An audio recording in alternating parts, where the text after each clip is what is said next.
G'day everybody, I'm Scott Poynton and welcome to another Cooey podcast. And today we're speaking with Scott Williams, another Aussie, and this one is called Running for Life. I met Scott a few years ago.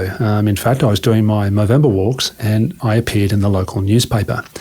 And another Aussie friend, a physiotherapist, who regularly helps Scott with his aches and pains after his long efforts in marathons and ultramarathons, pointed the article out to him and said, look, here's another mad bugger like you, doing long walks and strange things to raise money. So Scott got in touch. We came out on a walk together in 2016, again in 2017, and we've just become great mates. And Scott runs for life.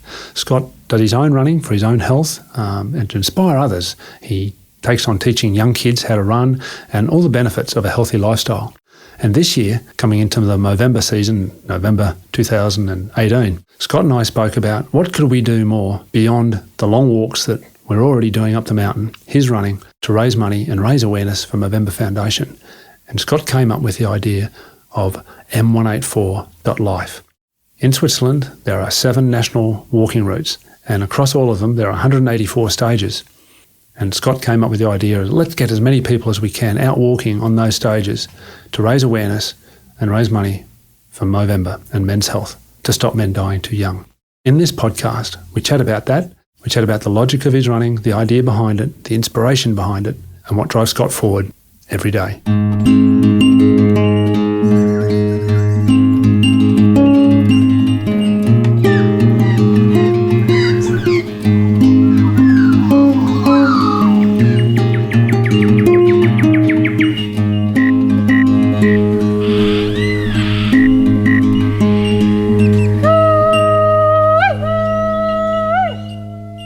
Today, I'm with Scott Williams, a keen and really big runner who I'm teaming up with this year for Movember, the Movember Foundation for Men's Health.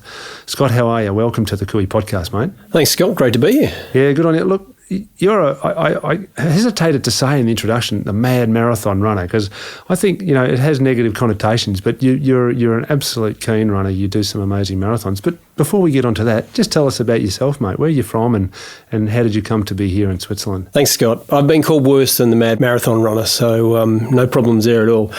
I've been living in Switzerland for around about 5 years now. Originally born in Australia many, many years ago. And grew up in Canberra, and went to ANU like your good self. And it was actually whilst I was at ANU that maybe life really started for me back in 1995, 1996, where I got an opportunity to go and live in Japan for a year. And it was probably the first time in my life that I'd really been seriously taken out of my comfort zone.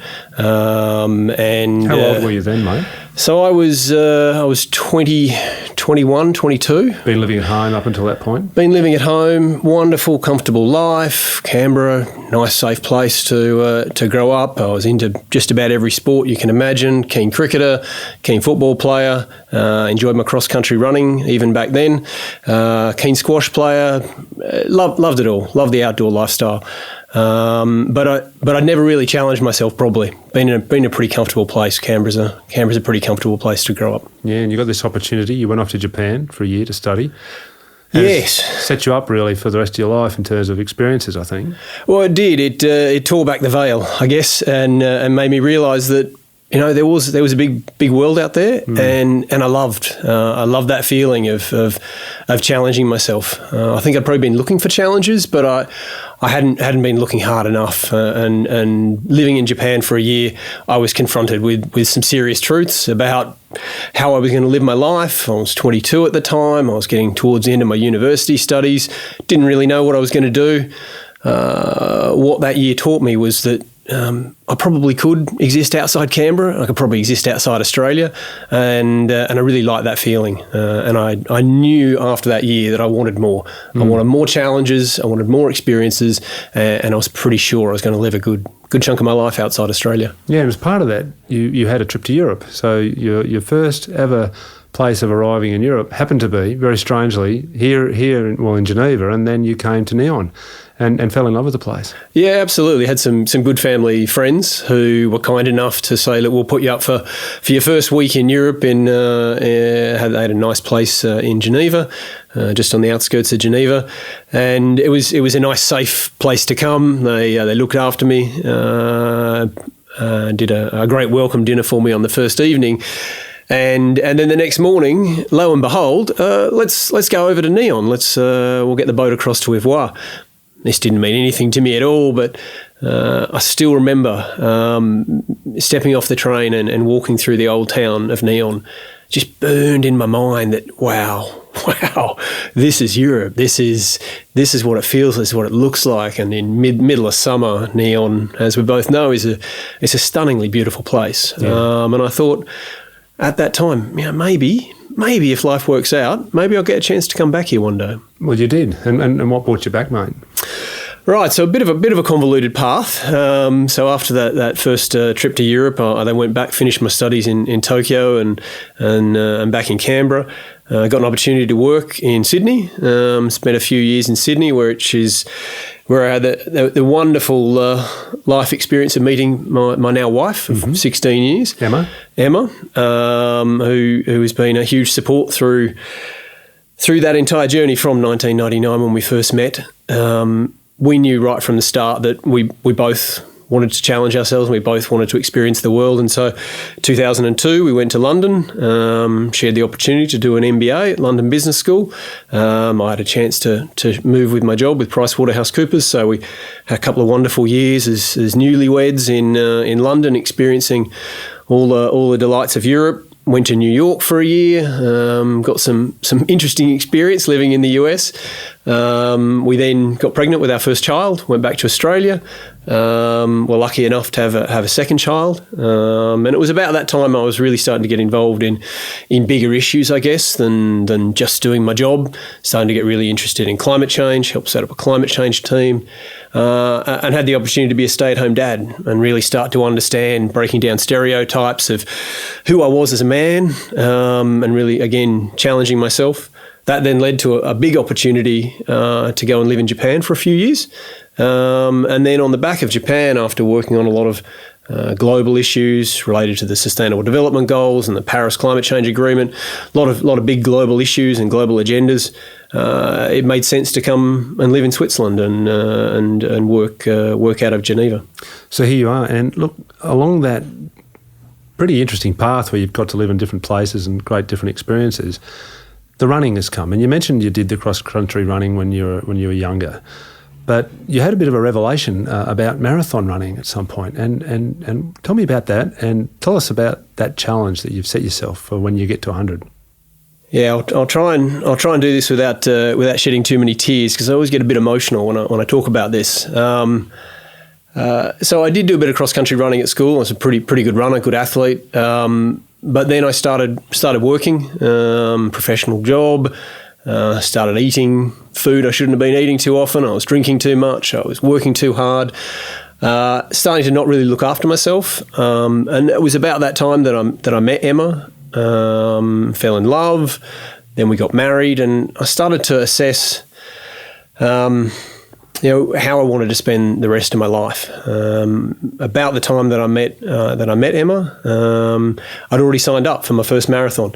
Like a lot of people do, I'll give a marathon a go, just once in my life. It's that epic number, 42.195 kilometres. And it was a great opportunity because it was the Sydney Olympic Trail Marathon. So it was a chance to actually run with the Olympians, run on the actual course, run into the Olympic Stadium. And I thought, if I'm ever going to do a marathon, this is an absolute beauty. This one I will do. And I was terrified. But like everything I've done in my life, I read every book I could about how to become a marathon runner, how to have a good training program, followed it to the letter. But things still didn't go completely to plan on the day. Having said that, I got across the finish line, and that feeling of being part of a group of people, 99% of whom had no chance of winning the race, but they were there just to give it a go, just to test themselves, experience it. And what I saw in the latter part of that marathon, as things got really hard, and I was starting to think I couldn't do this, maybe I can't. Strangers coming and patting me on the back, smiling, "Come on, mate, come on, keep going." A few more steps. Come on, I'll run with you. People I've never seen ever again in my life.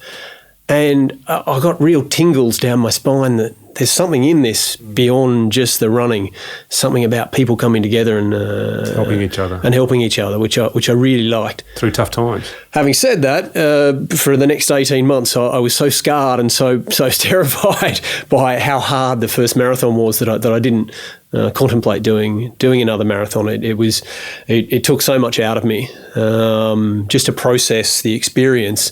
But then when I did get back into it, I got back into it in a roaring way, I guess, which is what you were referring to earlier. Yeah, you set yourself a target. Yeah. How old were you when you did the first one? So I was 26 and a half when I did the first marathon. Yeah. You set yourself to run 100 marathons by the time you were 50? Yeah, so after that first marathon, as I said, I took a bit of a break because it was such a huge experience. I then did a couple more in sort of late 2001, so I was 27, 28 then. And then on my 30th birthday, just before my 30th birthday, like big milestones do, bit of self-reflection, thinking about, okay, I've been married now for a couple of years. I was living in London then with my wife. Looking at the statistics around women tend to live a bit longer than men. How can I prolong my life? I love my wife so much. I want to do everything I can to live as long a possible life as I can. And be healthy. And be healthy and be fit and be productive and just have an amazing life. So I set a 70-year plan between age 30 and age 100, and I was maybe silly enough to announce it to a few friends on my 30th birthday. Any beer involved? There was a few beers involved, but before the beers were involved, I had actually sat down and wrote out some notes over the sort of preceding month. And I'd also looked at a fair bit of evidence around the sort of biophysical nature of the human body, and the fact that for most of our existence we were running creatures. We've got a Achilles heel, we've got a sweat mechanism, we've got a brain stem. Our whole physiology is built around running, and we've kind of forgotten that and lost that a bit with our more sedentary urban lifestyle. But as I started to look into the benefits, particularly of long, slow endurance running. And this is before I even thought about getting out into nature. This is just running in cities where I still felt relatively comfortable.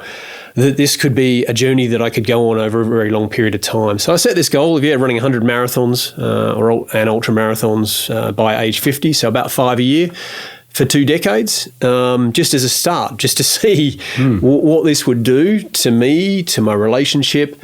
And I was also thinking, we were thinking at that time about kids, that maybe this would keep me fit and healthy and strong during my kids' period of growing up, maybe be a role model for them as a fit, healthy, strong dad. All of those things sort of came into play as I was thinking about it. My friends still thought I was completely crazy back in 2003, though, when I did set the goal. So here we are. It's 2018. You're 45 now? Just turned 45 in September, yeah.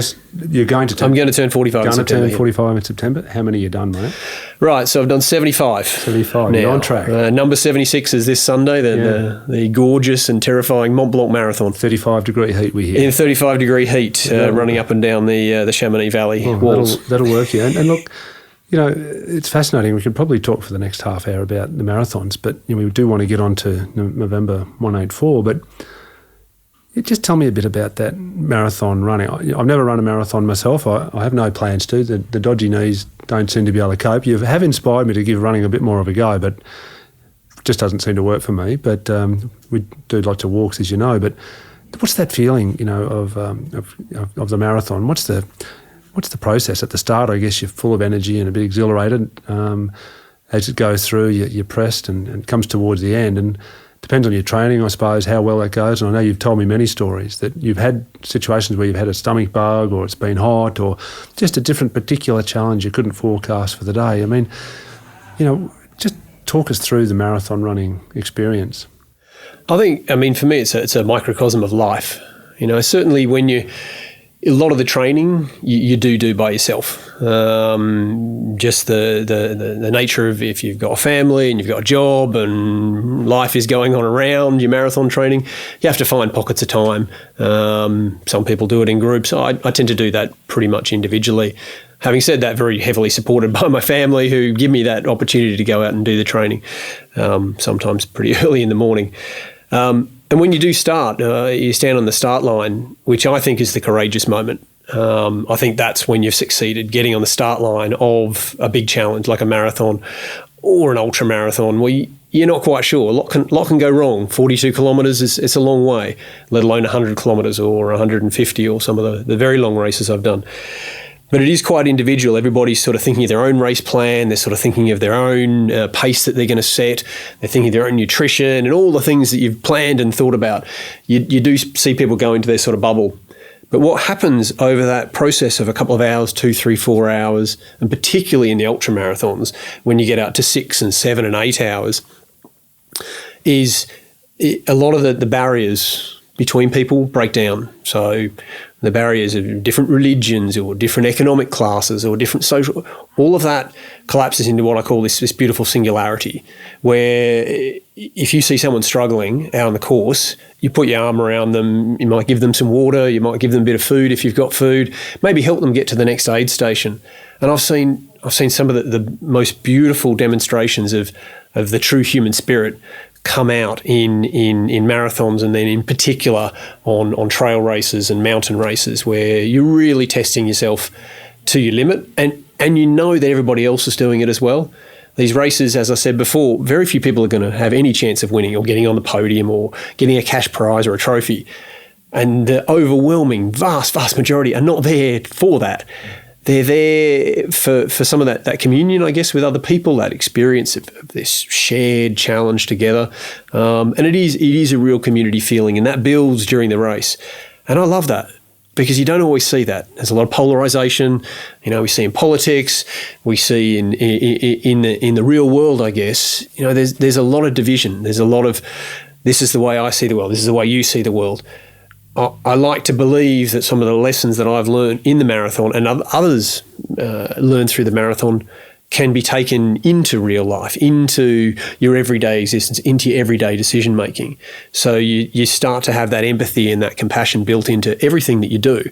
And for me, this process of running lots and lots of marathons, and the training and then the running, it's like life training, I guess. The more you do something, the more you study a language, the better you're going to be. The more you do anything in life, the better you're going to be at it. And so for me, immersing myself in this experience, continuing to remind myself of why I do this, and build my skills, I guess, build my ability to maybe be a bit more empathetic, a bit more compassionate, maybe inspire people, guide people, help people, even yourself, to get out and do a few short runs. Yeah, it is inspiring, and look, I think you are taking that into your everyday work. We probably haven't got time on this podcast to talk about the work you're doing with resilience brokers, but you are doing this work where you're looking at bringing those sorts of values into the way humans make decisions around planning and city planning and decisions we've got to make around climate change. We could talk about that for the next 4 hours too, but it is inspiring. And I know, again, we probably haven't got time to talk in great detail about the ultra marathons, but Scott has done some serious ultra marathon running here in Switzerland, and that to raise money for an important cause that was important to you and your family. Which is great. But, this brings us, I think, to Movember and Movember 184. I should say that Scott joined me on one of the walks that I did for Movember. I do the Movember walks every November here from the lake up to the top of La Dole and back, about 45 kilometres, so just over a marathon distance. It was written up in the paper, and a friend of his said, here's a silly fella doing a walk. You might want to join, and you did. That was... I think another crazy Aussie was the way it was phrased, calling me a mad marathon runner. Yeah. She thought that maybe what you were doing, Scott, was similar sort of ballpark. And, right. There may be some you were running, I was walking, but we're doing these things, and the key thing is, I think that which I wanted to touch on about your marathons, not just experiencing life, but pushing beyond your boundaries. Yeah. And I think the lesson that I've learned very much with Movember. It's one thing to walk up a mountain or push yourself physically beyond your boundaries, your physical boundaries, to learn something more about yourself. But to do it for a cause that's completely beyond you, that's nothing to do with you, it's actually a gift. It does bring a completely different dimension to the act of the run that you're doing, or the walk that I'm doing. And I know that, last year, you did this. I mean, just quickly tell us about the Swiss 500 and why you did it. Yeah. Well, I mean, the Swiss 500 came about from our first meeting in the end of November 2016. Walking up a mountain. I'd gone through a bit of a tough spot in life at that time, a bit of a transition, and we just clicked straight away. I felt that compassion and empathy from you right from the very start, but I'd already raised money for charity in a number of different contexts, a few runs, running across Japan a couple of times for kids suffering from the impacts of Fukushima, for instance. But I hadn't been focusing on it enough probably in the sort of 3 or 4 years before I met you. And I just love that connection to something bigger again, and the fact that there was a selflessness to it, and an awareness raising as well as the money, but also just getting people out there and doing something. In nature. Mm. And the Swiss 500 actually came about because I went back to Australia to visit some family and friends, and my nephew, who's autistic, he said, "Oh, I've got this great opportunity. We won the Australian special needs dance competition, and we got a chance to dance in the World Cup in Florida. But that's where my dream ends, Uncle Scott, because we can't afford it. We don't have enough money. So, we got the place, but we can't do anything about it." I said, "Well, hang on, not on my watch, fella. Hold on a minute. I might be able to do something about this." And so was born the Swiss 500, 6 races running through the mountains of Switzerland, some of the toughest mountain races certainly I could imagine, and some of the toughest in the world. And going through that process where I took myself way, way beyond my physical limits and my mental and my emotional limits, I always had my nephew and his dance team of special needs kids in my mind, because I just wanted to keep their dream alive. And they ended up getting to the World Cup. We raised $35,000 through my efforts, through a whole range of efforts of people around the world, in a network effort where it wasn't just me, it wasn't just his parents. A lot of us came together with this idea that we have to keep this dream alive. And they end up going and dancing in the World Cup in Florida, and they came third. Lo and behold, I'm there in tears. I think it was, about a month after I'd finished this epic run of 500 kilometres, 6 different races and 500 kilometres in 50 days. But then we met again out on the course. In the Movember walks. Yeah. And you challenged me as to how we can maybe make Movember walks a little bit bigger. Yeah. The logic of that was really, people think I'm crazy because, I'm not I've got a few dodgy knees from basketball and all, but walking from the lake to the top of Liddell the first year was challenge enough. But the second year I decided to walk all the way back, and that's when I met you. And last year we did it again. And not to say that it became routine, because it's not. Walking 45... It's still hard work. It's hard work. It's 45 kilometres. It's 1,400 metres up and down again.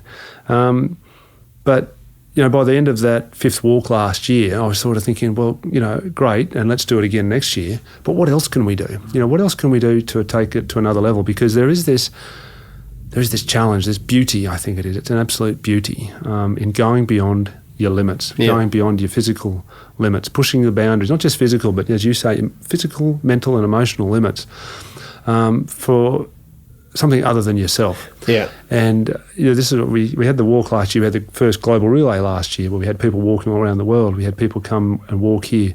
It was fascinating. The first year I walked, we had 4 people walk. The second year, 50. And last year we had over 270 people walk with us around the world. And we had a dinner here. And Michael and Beck from Movember joined us, and some of my TFT colleagues were sitting with me over dinner, and I said, look, I'd been to an event where someone had asked me, what's the best thing about the walk? And I was on the spot, the microphone was in my face, and I said, being on top of the mountain with your mates, and you've reached the top of the mountain, this is fantastic. And then, of course, we realised we've got to walk all the way back down again. We had a bit of a laugh, and then I was on the train home after that event, the Movember event, And I thought, that's not the best thing about the walks. That is a great thing. You take a team of people up there and you It's pretty special when you get right to the top. It's great. Smiles, hugs. Especially if you've got nice weather and you're looking out over the lake and the Mont Blanc in the distance. It's very special, smiles and hugs. But it's not the best. The best thing is doing a tough walk, a really tough physical challenge, tough mental challenge and emotional challenge for no real benefit to yourself, for someone else. And this is where the idea, I think, of Movember 184 has been born. So talk us through Movember 184, mate. Yeah, M184. So it did come out of our conversations last year. It came out of my passion to try to do something more than I'd done in the past, but to try and engage more people. Swiss 500 and my other big ultramarathon fundraising efforts were quite individual. I inspired people and terrified people from afar, but very few people were able to actually come on that journey with me. What I saw and what you had been doing with walking up to La Dole and back was just tough enough that people felt I can engage with this. I like the idea of a middle ground, trying to somehow meet in that middle, something which was going to be very, very tough, which would inspire people and get people engaged and excited with what we were trying to create.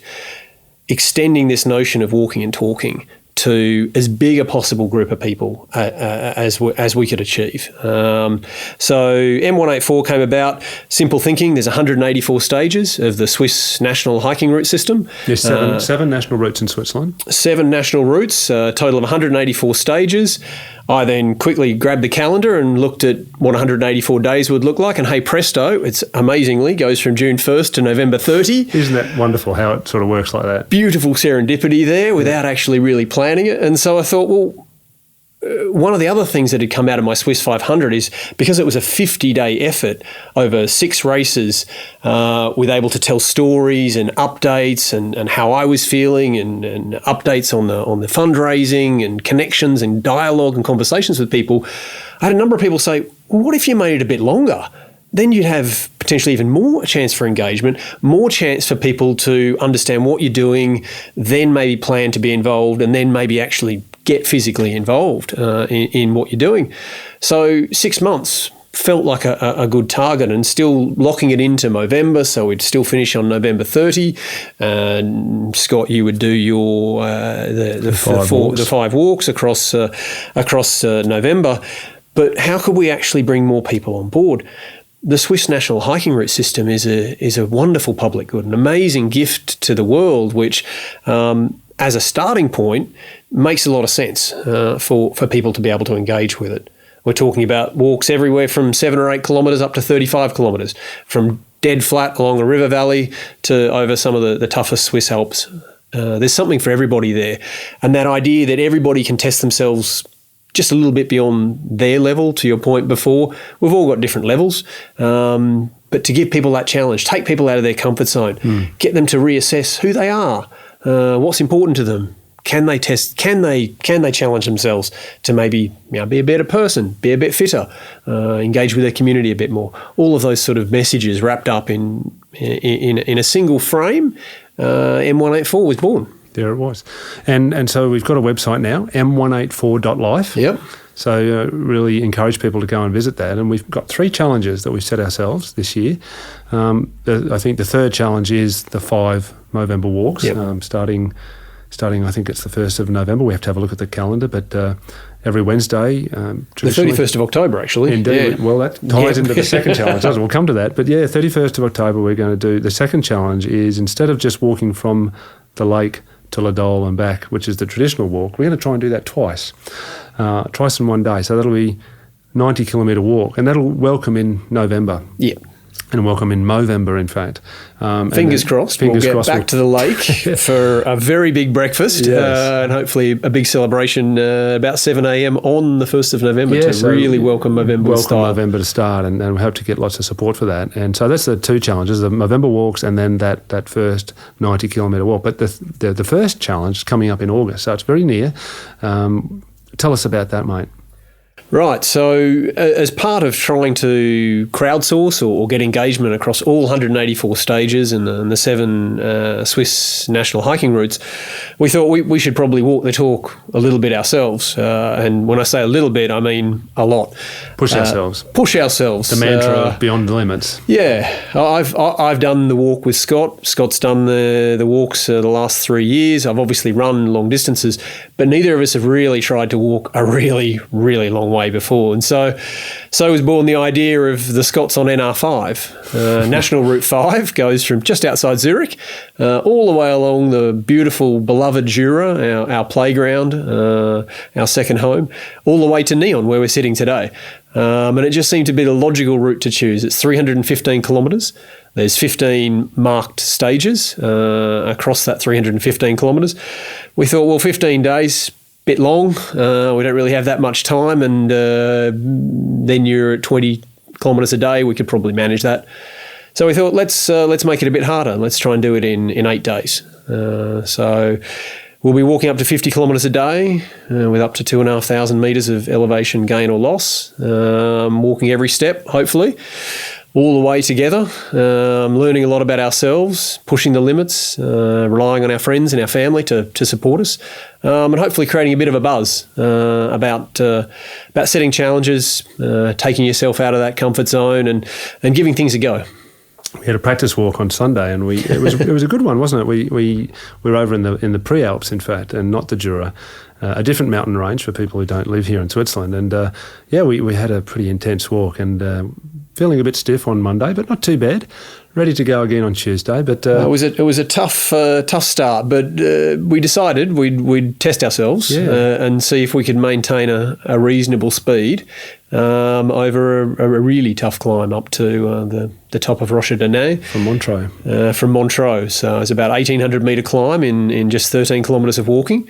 Which for those who are pretty good at maths, you worked out pretty quickly. That's a very, very steep hill for a long time, but we did well. A bit stiff and sore the next day, as you said, but I think with a bit more training, we just might be able to give the NR5 a good go. Yeah, and that's the aim. And look, we've got our fingers crossed. We're realistic enough to realise that is pushing us beyond our normal comfort zone, but fingers crossed we'll make it. We've got a few mates talking about joining us either for the whole thing or perhaps just some of the stages. That'll be terrific.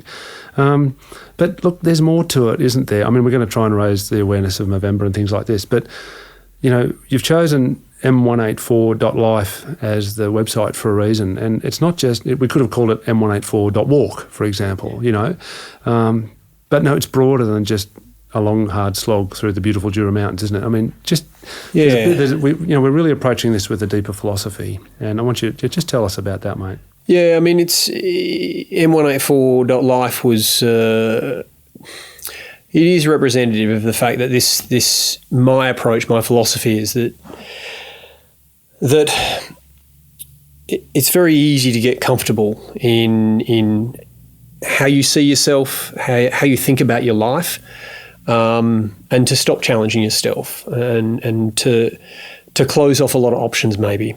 And one of the things that obviously Movember really focuses on is some of those more challenging issues, particularly for blokes. Prostate, you know, it's not something that a lot of blokes 10, 15 years ago would talk about at all, let alone go and have a checkup. It's certainly not testicular cancer. And then testicular cancer as well. Something more again. Yeah. Which is crazy. These are parts of our bodies which are, you know, unique to us that we really need to look after. Trying to break down some of those taboos, trying to actually get people to do things which they might feel a little bit uncomfortable doing. Like getting a finger up your bum. Like getting a finger up your bum, which is not a pleasant thing. But, you know, if you think about women's health, women pap smears, breast cancer screenings, all sorts of, you know, relatively invasive health procedures, which all the women I know in my life do this as a matter of course. They've seen the statistics, they understand that this makes sense. Cervical cancer checks, all of these become quite routine. It's not there for blokes yet, which is why Movember, I guess, is really focusing on it. So how to get blokes to think a little bit differently about their life, their overall package of life, which is not just their job and their status, car, house, their footy team they follow and their family. it's also about themselves. Really a bit more self-reflection, really thinking deeply about who you are, how long you want to be healthy and fit for in this life, what you want to try and achieve in your life. And that links to probably the third and most difficult area that Movember is tackling, which is around mental health. Right. How do you see yourself as a bloke? There's all sorts of fairly toxic stereotypes. Fortunately, a lot of that is now being exposed. There's more transparency, whether it's the Me Too movement, whether it's the issues around all sorts of sexual abuse and physical abuse from people in power. But that extends more broadly to the way that men define themselves. How do you see yourself? Are you looking after the whole of yourself, or just the financial part of yourself, just the job status part of yourself, your footy team and your mates down the pub? There's a lot of They're pressure stereotypes in themselves, but there is a lot of pressure. One of the things that I've really tried to focus on the last few years is trying to work with young boys to help them early on to see that it's okay to cry. It's really, really good to be vulnerable in front of your mates, because then you know who your friends really are, who your support network are, and we all need support.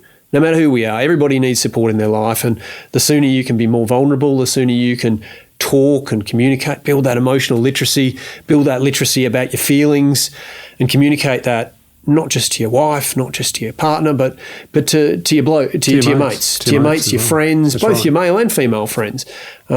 Start to get more in touch with those things that make you angry, the things that make you happy, things that make you sad, the things that inspire you, and then really start to work through a process of, okay, I want to spend more of my life being inspired, being happy and being healthy, and trying to manage down that anger or manage down those frustrations. How can I do that? What changes can I make to my life? How can I set a challenge which makes me uncomfortable, which then takes us back to M184, and I can see on Scott's face as we're doing the interview, the wheels turning about the 327 kilometres and the fear and anxiety that induces, which is healthy. That trepidation as you're stepping into a new challenge, as you're taking on a new opportunity in life, it's healthy to feel a bit anxious. Yeah. But you want to feel supported as you're going through that journey. Yeah. Look, it comes back to what you said about stepping up to the starting plate, doesn't it? Stepping up to the starting line. That's the big moment. And of course, we step to the starting line every day, every moment we get out of bed, don't we? Yeah. You know, and we've got people in our lives that we affect.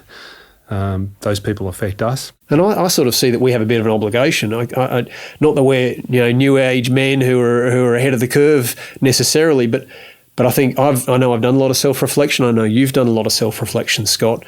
And I think we're already at the start line, or maybe we've already started our different journey in our life. And I think there's a lot of men out there who we can help to bring closer to the start line, help them with their confidence, help them believe that the sort of pathway maybe we've walked and we are planning on walking quite literally, as well as metaphorically and emotionally, that they can have a similar sort of journey and a similar sort of transition in their life. So I feel a heavy obligation and a responsibility, but also, as you said, this wonderful feeling of doing something which is beyond yourself, where you are really genuinely trying to make a difference in people's lives, yeah? Yeah.